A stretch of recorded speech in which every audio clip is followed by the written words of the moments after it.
Hey, welcome to the channel. It's Jack, the muscle and mobility maker with Stronghold Strength and Conditioning.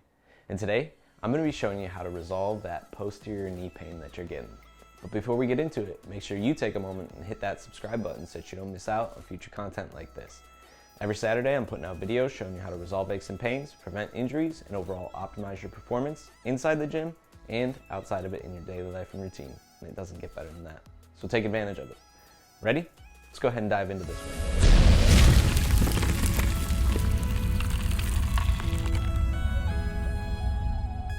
Alright, like I said, today we're going to be showing you how to address that pain that you're experiencing at that posterior part of your knee.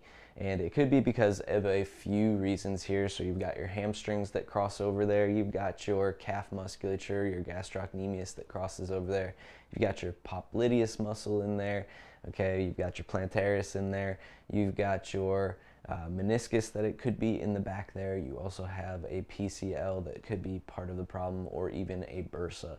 So there's a few possibilities as far as what could be causing that posterior knee pain, but we're going to give you a general approach to help address pain at the back of the knee here and tension to those tissues around the area so that you can relieve pressure on that while building some stability here. So we're going to give you a general approach that will help you address that pain and improve your overall function in that area. So let's go ahead and look at the mobilities and stability exercises that you can do to help improve this pain. All right, the first exercise we're going to start with is a flexion gapping of the knee using a band. So you want your band anchored at about hip height on your post. You're going to place it at the back of the knee, and then you're going to sit and hug the heel to your butt here. Now you just want to relax in this position as much as possible. So there might be some tension you're holding against the band. Your goal is to release any tension that you feel resisting the pull of the band, and to completely allow the band to pull the knee and just be passive in this as much as possible. So breathe, take your time, 2 minutes or more in this position, and just let things settle in from here. Use the band to help yourself get up and down from this position.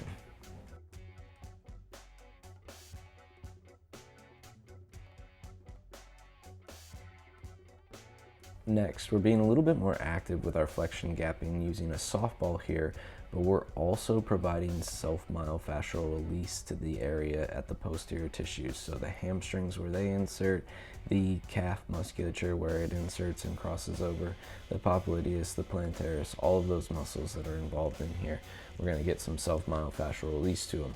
So what I'm going to do is drive up high into those toes, settle back down, and drive my knee forward over the toes. So we're really trying to get good flexion at the knee, allowing that ball to sink in deeper to those tissues after each time I contract the musculature back there. So I give a good big flex as I rise up as high as I can into my toes and then settle back in. Again, breathe, take your time, at least 2 minutes of work here with the softball at the back of the knee, and just give it some opportunity to settle in and get deeper into those tissues each time.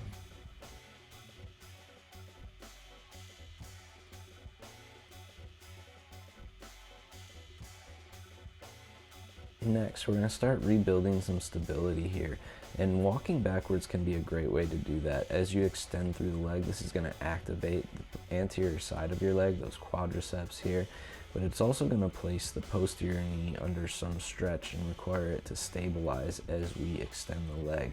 So you can really work on your alignment as you're walking here and putting some gentle pressure on those posterior tissues. So 5 to 10 minutes a day can be a great place to start with walking backwards. Continuing to build strength while those tissues are being put at length and under force, we're going to place a band at the back of the knee from the low angle here, so it's anchored low on the post. I do want to extend that hip, and then I'm going to extend that knee. So I'm driving into the back of the band there, pushing, stretching it, and really focusing on flexing my quadriceps and getting those engaged.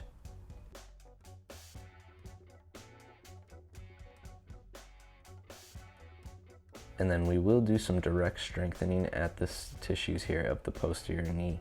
So here I'm using the foam roller to create a little bit of instability in this hip bridge, this glute bridge.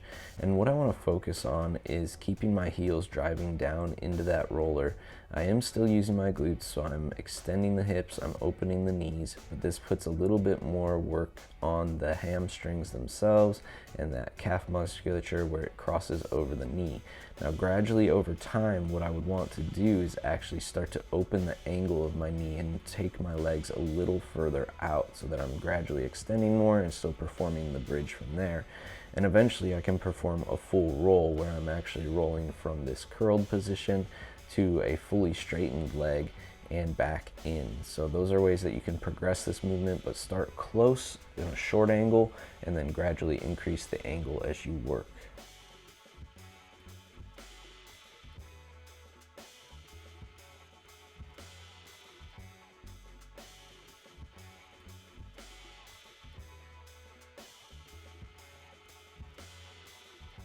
And lastly, really challenging that end range of your hamstring ability to curl into flexion here.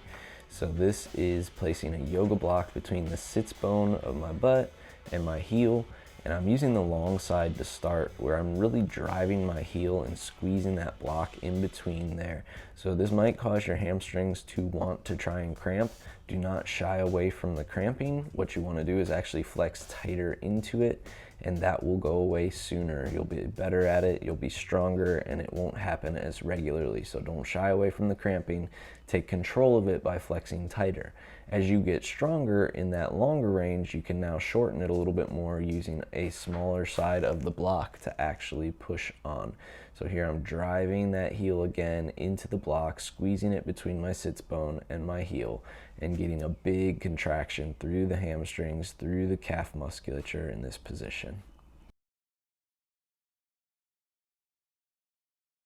All right, and there you have it. How to go about resolving that posterior knee pain that you've been experiencing in a few simple mobilities.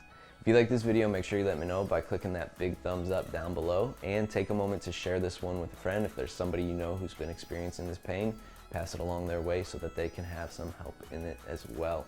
If this is something you've been struggling with for some time now and you're ready for some direct help to fully resolve it, what I want you to do right now is drop down below in the description to fill out a coaching application and schedule a mobility blueprint call. This will be our opportunity to get on a Zoom call together so that I can first of all take you through an assessment and gather all the information I need to tailor a program specific to your needs.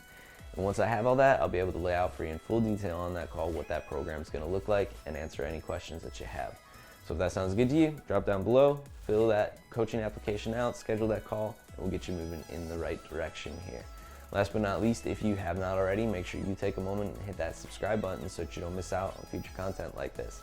Every Saturday, I'm putting out videos showing you how to resolve aches and pains, prevent injuries, and overall optimize your performance inside the gym and outside of it in your daily life and routine, and it does not get better than that. Welcome to the Stronghold Army. We'll see you next week.